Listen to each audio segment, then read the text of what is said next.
Bonjour, donc aujourd'hui nous avons en dépannage une petite Elexia 2, un problème apparemment d'eau chaude et de chauffage. Donc nous allons regarder ça.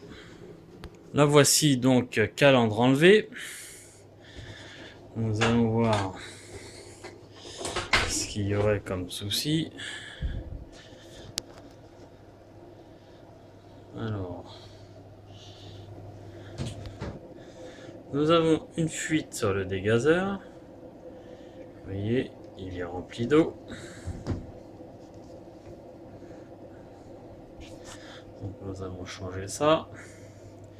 Et nous avons aussi, on va la mettre en demande chauffage.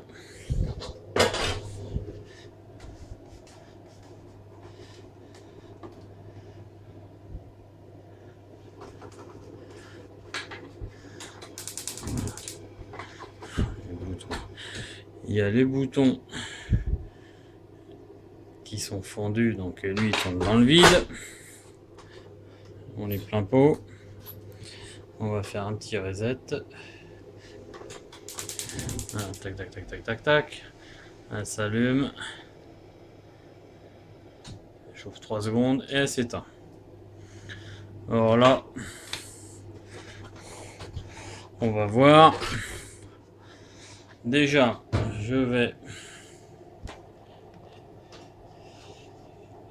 on va déjà voir la thermistance chauffage. Vous avez deux thermistances. Thermistance chauffage et thermistance dans le fond sanitaire. Donc là, ça fait en eau chaude dans le chauffage, parce que j'ai ouvert l'eau chaude, ça fait exactement le même problème. Ça s'allume, c'est éteint. Donc ça peut être la sonde la thermistance chauffage qui dysfonctionne.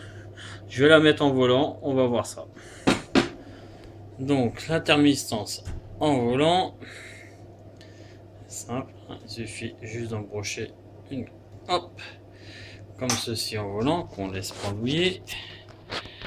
Oups, pardon. On fait un petit reset, on va voir, petit débit gaz. On va voir si elle coupe ou pas.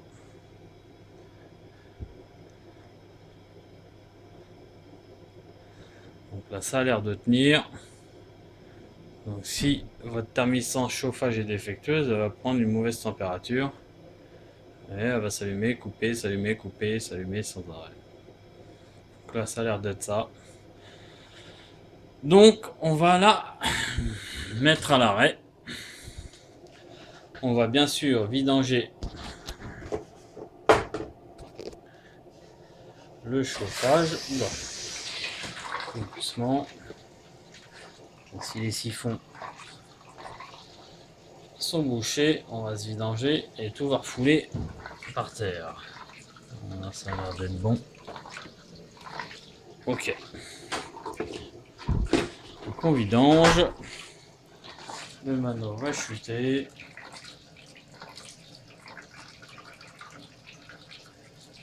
Comme ça, en même temps, on fera le dégazeur automatique qui fuit.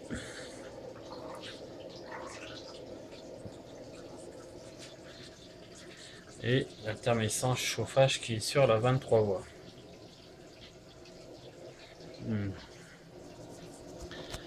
Donc,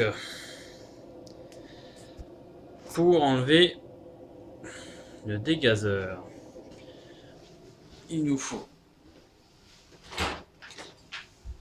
une pince multiprise.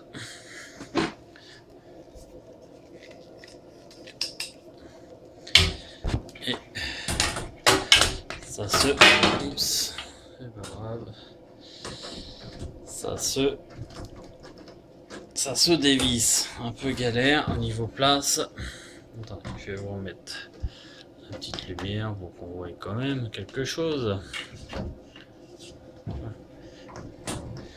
Donc là, il faut bien prendre le bord. Il faut tourner et forcer. Une fois que ça c'est fait, on peut dévisser l'ensemble.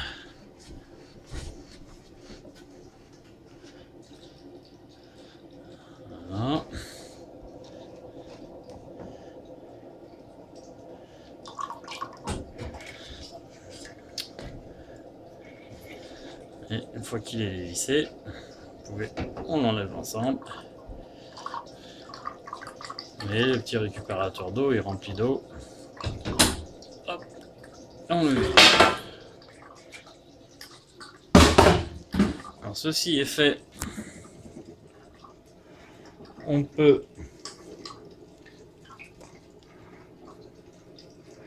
peut faire la thermissance.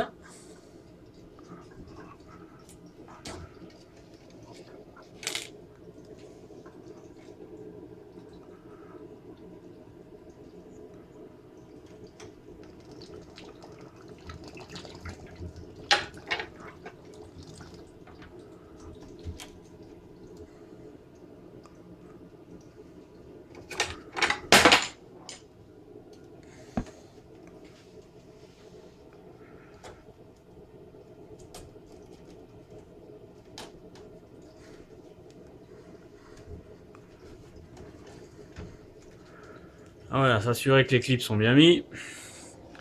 On va refixer le dégazeur auto. Donc replacer le dégazeur auto. Juste le visser. Bien le faire prendre dans son pas de vis. Voilà.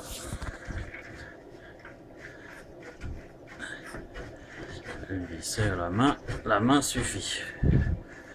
Il y a un joint torique. Hop.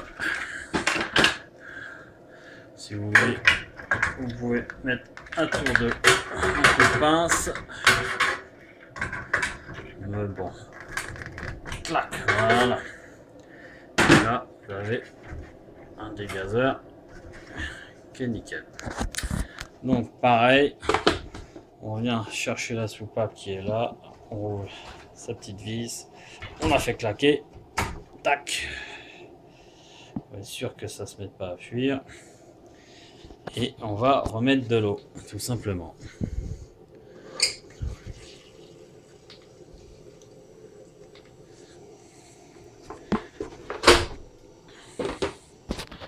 On remet de l'eau, tranquillement.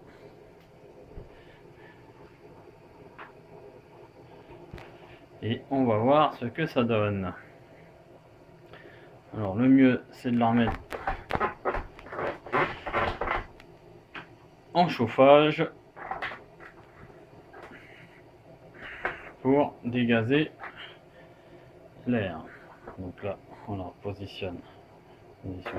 Positionner chauffage, look, moins. Voilà, le dégazeur fait son job. Oups. Pas évident, avec une main, mais bon. Ça peut permettre d'avoir du monde de dépanner ses chaudières. Un petit coup dessus pour l'aider à dégazer. C'est pas toujours évident qu'il le fasse tout seul. On éteint. On rallume.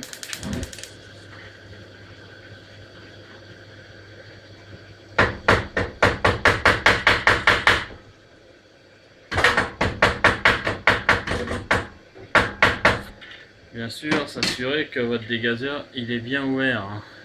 Ça peut arriver qu'il soit fermé, ça dégazera pas. Voilà, là on remplit tranquillement. Et vous voyez, on est toujours en chauffe. Donc c'était bien thermissance chauffage qui était défectueuse. Donc là on l'atteint quoi. Là on est à 1, 2, 1, 4, 1, 5. On peut s'arrêter largement. On referme ces petits robinets de remplissage. Il n'y a plus d'air. On ferme le dégazeur, ça évite qu'il se mette à fuir. Voilà, moi j'avais fermé l'eau chaude au niveau de la vanne. Et je la rouvre. Voilà, hop. Grand débit gaz. C'est parce que le problème, c'est que là, le robinet, il fonctionne pas en eau chaude. Donc j'étais obligé de monter à l'étage pour ouvrir le robinet là-haut, le laisser en marche pour éviter de faire des allers-retours. Là c'est l'eau froide, c'est bon. Voilà, donc là on est en eau chaude.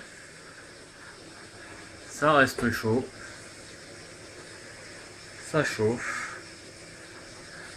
Et voilà. Une petite chaudière VMC. Voilà. En collectif. C'est pas une fuite, hein, c'est l'eau quand j'ai enlevé l'intermittence. Pas de souci. On chauffe tout seul. Voilà. Dépannage terminé pour cette chaudière-ci. Allez, au revoir.